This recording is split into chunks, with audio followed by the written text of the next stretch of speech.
बंधन मुक्त। आज हम देखते हैं कि हर एक मनुष्य किसी न किसी बुरी आदत का शिकार है। हर एक में कोई न कोई विकार और बुरा संस्कार है। कोई किसी दुर्व्यसन में फंसा है, कोई किसी वासना में। एक मनुष्य को सिगरेट की ऐसी लत पड़ी है कि वह चाहता तो है कि इस आदत को छोड़ दे, परंतु यह उसके लिए संभव नहीं है। दूसरा कोई काम विकार का नशा पिए रहता है और उसकी दृष्टि तथा वृत्ति में काम सदा डेरे जमाए रहता है।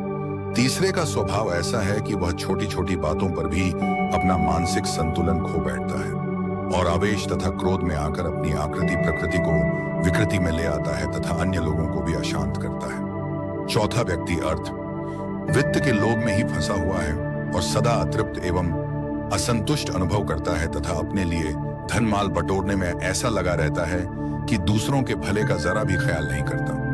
पांचवे को हम देखते हैं कि वह मोह ममता में ही जकड़ा है।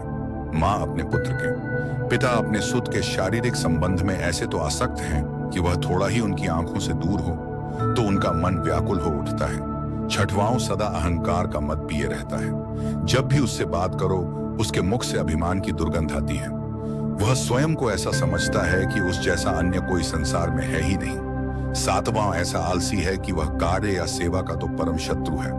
सदा ऐसा बैठा रहता है जैसे उसने भाग का बड़ा प्याला पी डाला हो। ओ सुस्ती, तेरा ही आसरा, यही उसके जीवन का मूल सूत्र मालूम होता है। आठवें को हम देखते हैं कि उसके मुंह को बोतल लग गई है। वह शराब और कबाब उड़ाने में ही लगा रहता है। इस प्रकार सभी नर नारी, युवा वृद्ध, बालक बालिकाएं किसी न किसी संस्कार, विकार, व्यसन या आदत रूपी पिंजरे के कैदी हैं। वास्तव में अपने आदिम स्वरूप में तो हर एक आत्मा पवित्र है और इन दुर्व्यसनों से मुक्त है, परंतु इस संसार में जन्म मरण के चक्र में आकर वह देह, दृष्टि और मोह ममता के अधीन होते होते इन विकारों तथा व्यसनों के कुचक्र में फंस जाती है।